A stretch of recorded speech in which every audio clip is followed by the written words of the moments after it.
All right, here we are again. We are finishing up or doing the second part of chapter 14. Just as a reminder, we're talking about personality disorders. We are talking about cluster B, which is our more dramatic personality disorders that we tend to hear more about. We just finished talking about borderline personality disorder, and we're moving on to histrionic personality disorder. Okay, so histrionic. Histrionic personality disorder is this exaggerated emotional reactions. Okay, it approaches theatricality, right? This is this person who is, everything is very dramatic and whoa, and I imagine the person like putting their hand on their forehead as they speak. But it's in everyday behavior, like just random stuff, like, oh, I got this sandwich. They show extreme pleasure at being the center of attention. Okay, and this is not just, oh my gosh, I really like attention, I really like having fun and going to social events. This is intense, extreme pleasure and need to be the center of attention. Okay, and they will behave in whatever way necessary to ensure that this happens. These people are excessively concerned with physical appearance, and they often try to draw attention to themselves in such an extreme way that it kind of seems a little ludicrous. Okay, this is this person that will come in like for, gosh, maybe a therapy session or an evaluation. It's been a long time since I've seen somebody like this, but I remember somebody coming in with like an intensely low cut shirt and like little tiny shorts. And I'm talking about an adult who like doesn't need to wear this. Not that anyone needs to wear that, just to be clear. But anyway, and it was like not hot outside. This is this person who, let's see if this, moving on here to the next thing. They are intensely flirtatious and seductive, okay? So if you have a female with histrionic personality disorder and they have a male therapist, this never goes well. The male therapist can have as many appropriate boundaries as possible, and this client is still going to try to be seductive and try to be flirtatious and just assume that this therapist must really be into her, right? But this person just needs to get attention that way. So they tend to dress provocatively always. They need to demand reassurance, praise, and approval of others. This is exhausting for friends and boyfriends and girlfriends and things like that, where they just always need to know for sure, like, how are you feeling about me? Do you love me? Like, how do you love me? Do you love me? Are you talking to somebody else? I know you're talking to somebody else. I bet you're not. You shouldn't be talking to somebody. You need to talk to me. Like, you can't, that kind of thing. There's this need for immediate gratification. Unfortunately, this person is really influenced easily by others. Okay, and if we kind of think about that sort of like early adolescent mindset of peer pressure types of things, this is that pattern of behavior that we see throughout adulthood also with this type of a person. They also seem to lack any analytical ability. Okay, so this person, they see things for it is what it is, versus, well, okay, I could see that. I can see it this way. I can think about it differently. That's difficult. Okay. Before I move on. Okay, so let's talk about sort of the differences between borderline personality disorder and histrionic personality disorder. Okay, so that borderline personality disorder is going to seem to have these extreme moods, right? But they are hurt more than anyone's been hurt. They love more than anyone loves. And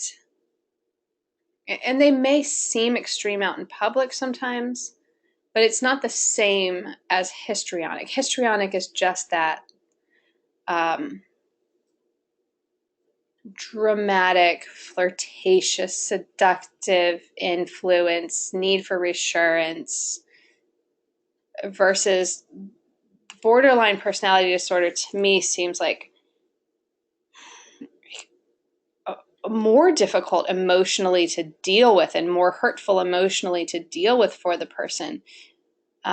Maybe I'm wrong about that, but I just feel that like tug, that pull, push and pull with the borderline personality disorder, that, I hate you, don't leave me.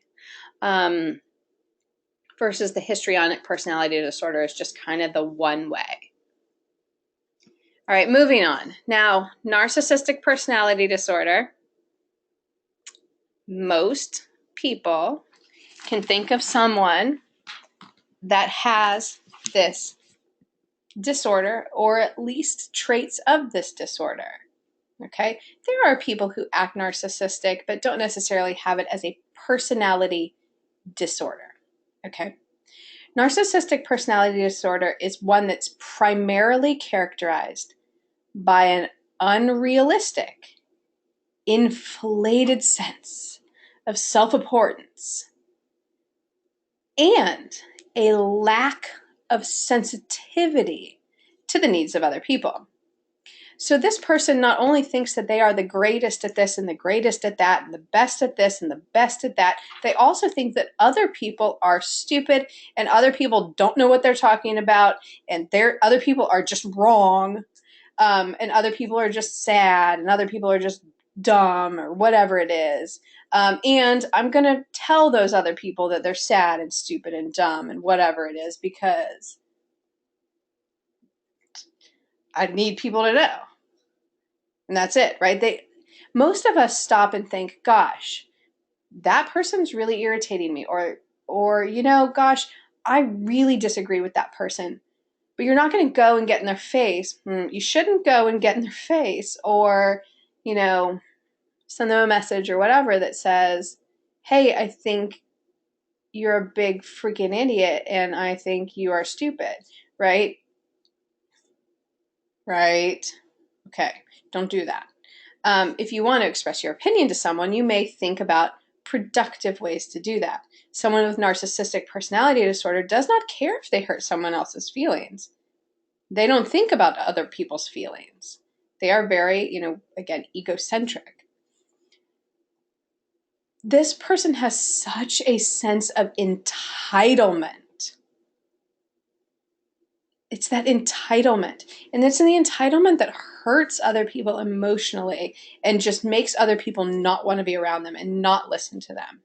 Okay? This person sees themselves as truly exceptional.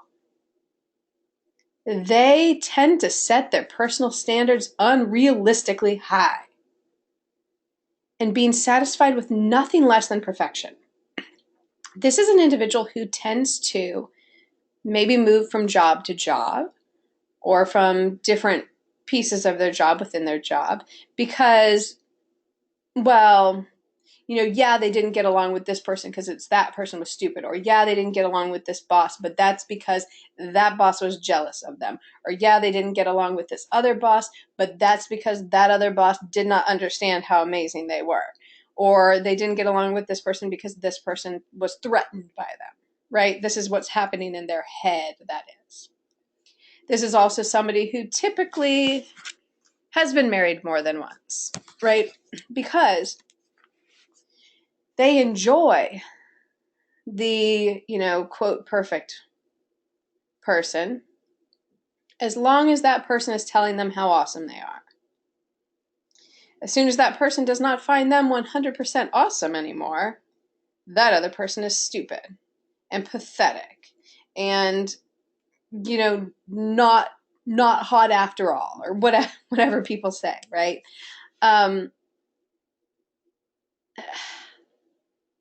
It's really hard to be around someone like this. It's really hard to listen to someone like this because they truly, in their heads, believe that they are so amazing and that they also have the right to tell others continuously that they're not as great as they are, right? That the other person is not as great as they are. That's hard. And nothing is their fault, right? So if something goes well, it's because they did it. If something goes poorly, it's because somebody else screwed it up, or it's somebody else's fault, or there's blame on anybody else. It had nothing to do with them. It's tiring, right? Okay. Individuals with narcissistic personality disorder often devote their lives to seeking approval from others, despite having very little concern for the well-being of others, which is really interesting, right? This person also will lash out at someone who does not give them approval. So again, either you are a fan of them and you tell them, the person with NPD, that they are amazing, or if you have any type of criticism for that person will then turn and tear you down. Not good for friendships. Grandiose narcissism. Grandiose narcissism is a form of narcissistic personality disorder in which individuals think of themselves entirely in an inflated and and I can't even say that word, aggrandizing way. This person just 100% believes they are the best person at everything. This person thinks they know more than somebody who's gone to school for a long time for a certain degree, right? They think they know more about the financial system. They think that they know more about the educational system. They think they know more about the, interior decorating, and they know more about costume design, and they know more about statistics, and they know more about, lampshades. I'm just, everything, right? And somebody else can tell them, it's actually this way. And they'll say like, yeah, I don't think so. Or you don't know what you're talking about, or usually something harsher than that. Okay, the next kind here, and you don't need to necessarily know the difference between these two for your test, but it's good to know. The next is vulnerable narcissism. Okay, and here we have this form of narcissistic personality disorder in which individuals have internally weak sense of self, and so they become despondent when they feel someone who is important to them is humiliating or betraying them. Okay.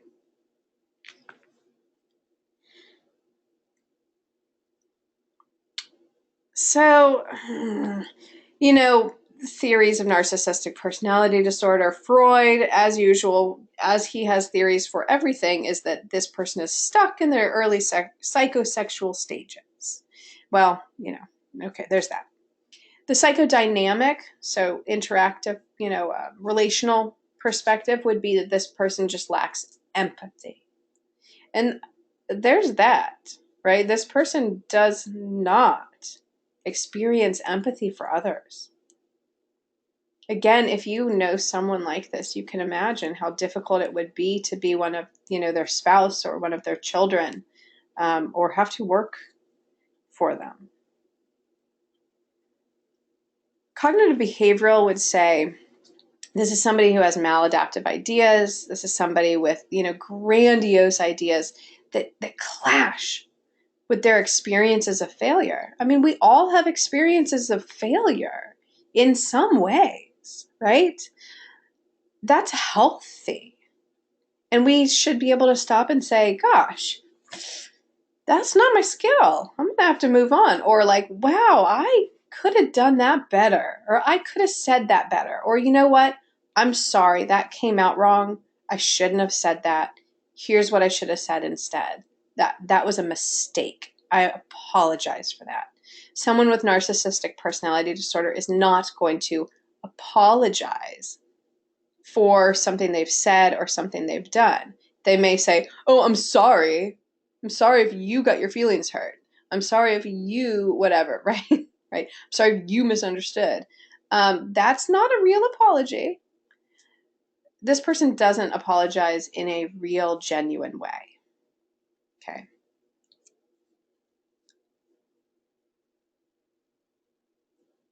So treatments. I'm going to go through this and then I'll keep talking for a minute here. And that is, the most effective approach is providing reassurance, developing a more realistic view of themselves and other people. People with narcissistic personality disorder are difficult to treat. They tend to not have insight into their disorder, and the extreme perfectionism tends to obstruct treatment. They also think they know more than the therapist.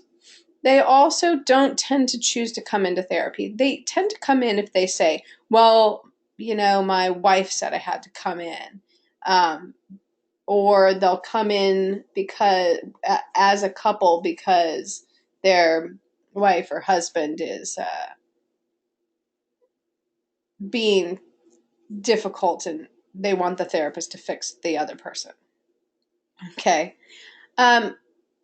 Or it is somebody who, again, has not been able to maintain a job or has not been able to maintain relationships because of their narcissism. However, they don't know why. They don't know why they haven't been able to maintain jobs. They don't know why they haven't been able to maintain relationships. They do think it's because nobody else is good enough, and they do think there's nothing wrong with them. So, if you think about sitting down with somebody who says, I just can't maintain a job here. I had this job and my boss was an idiot, and I had this job and my boss, was threatened by me, and I had this job and my boss was, intimidated by me, and I had this job and my boss was, uneducated, whatever it is. And there's always something wrong with somebody else. And they really, truly believe that. If they sit down and you say, well, actually, you're being a jerk.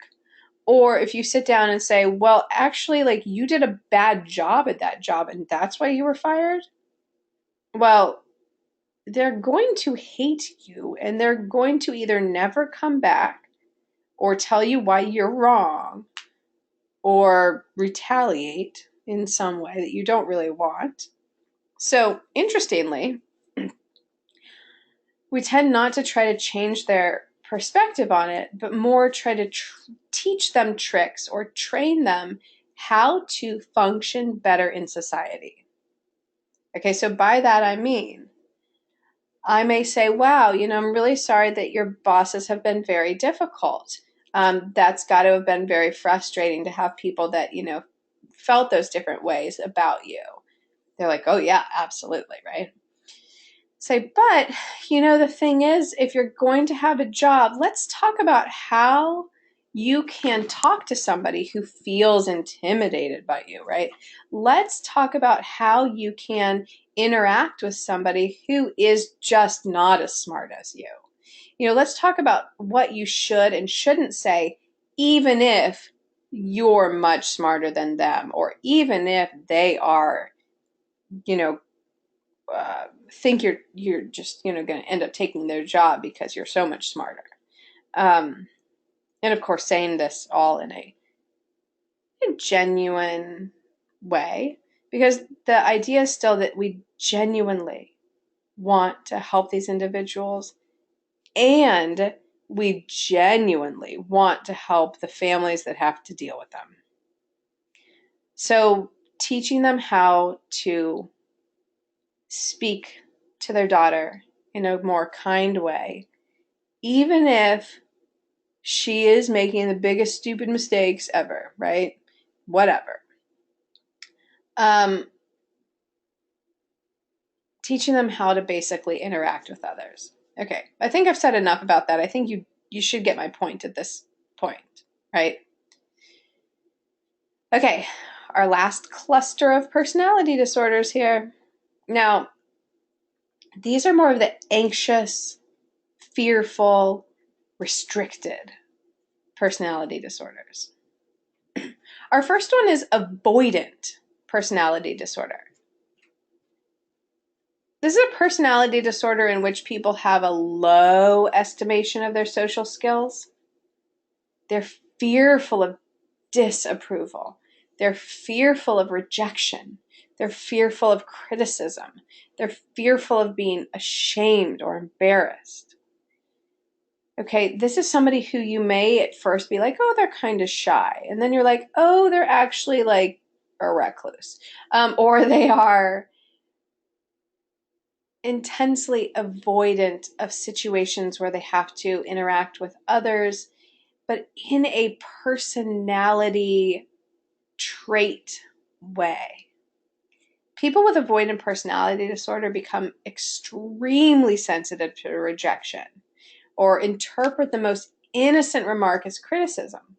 This can also be very frustrating if you maybe have a sibling or somebody who has this disorder, because you can say something pretty benign and they may just take it on as like, they may be so hurt by what you said and maybe not want to talk anymore and maybe need to take time and maybe need to like go hide in the bathroom for 5 days or, whatever it is, and maybe never want to discuss that topic ever again.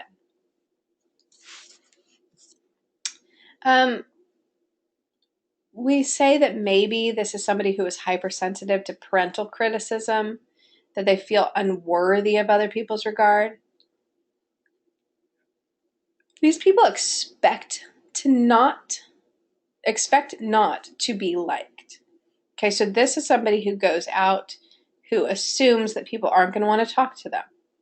So then they go out and they sit and they mope and they look down, and surprisingly, nobody talks to them, right? And then they're like, see, nobody talked to me. They avoid getting close to people in order to avoid expected rejection. They have a distorted perceptions of experiences with others. Okay. So, we try to break this negative cycle of avoidance. We try to confront and correct dysfunctional attitudes and dysfunctional thoughts. This is very cognitive behavioral therapy there. We may do graduated exposure to social situations. So similar to what we would do with some of the anxiety disorders, right?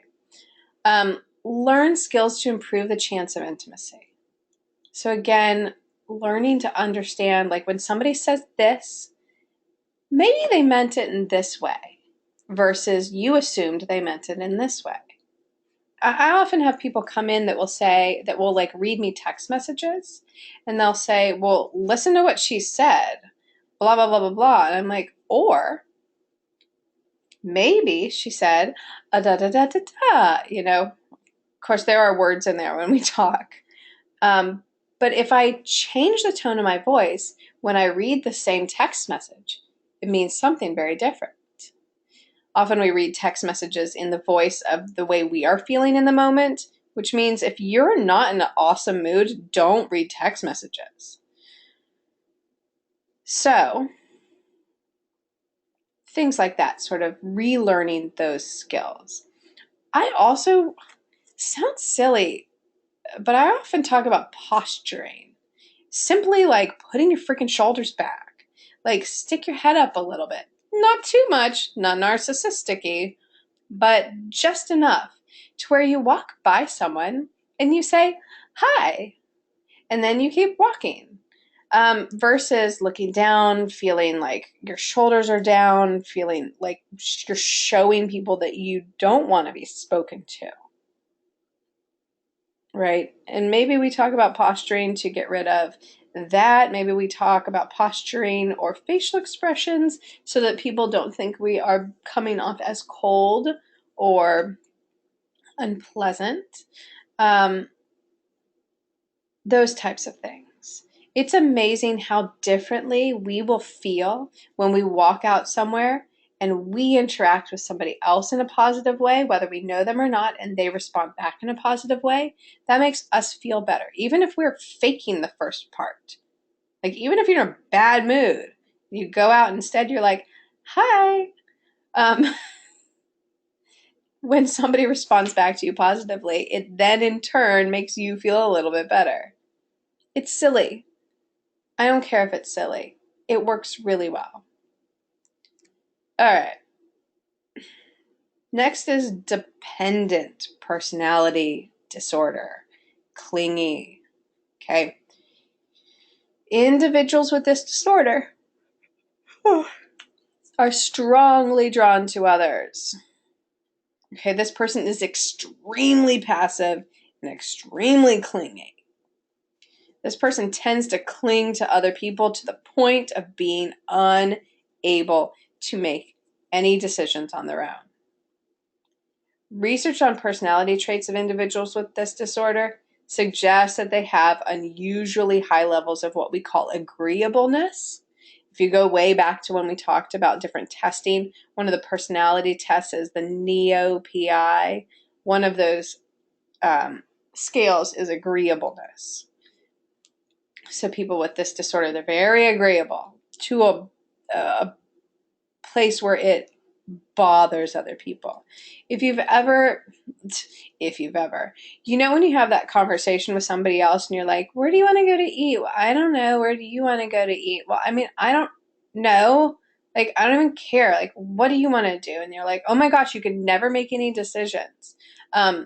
Take that conversation and then make it all the time and never making the decision and always insisting that the other person makes the decision and always agreeing with the other person. And the thing is, it comes from this fear of the other person abandoning them, right? So they are dependent on someone. Okay, moving on here.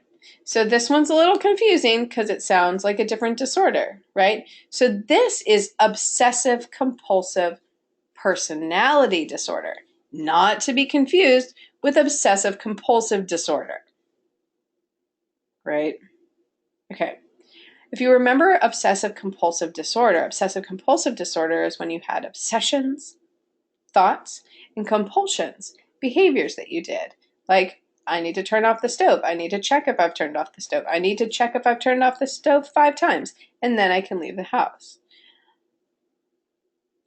Here, obsessive compulsive personality disorder.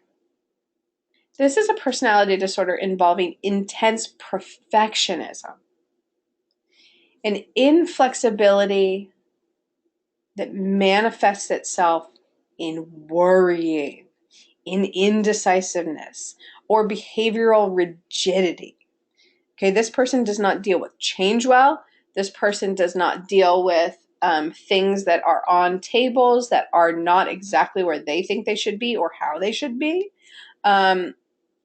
This is this person that feels intensely out of control if like pictures are off center or like hanging wrong. And I'm not just talking like they have a preference for them to be hanging the right way. They like have to move them. Obsessive compulsive personality disorder is a disturbance of personality, not a disturbance involving anxiety or even out of control behaviors. This person does not experience obsessions and compulsions. Obsessive compulsive personality disorder refers to the rigidly compulsive personality tendencies and also obsessive concern with perfectionism. It's perfectionism of their self, perfectionism of their home, perfectionism of their office, perfectionism of their spouse and children and things like that. And that's where it becomes some problems, right? So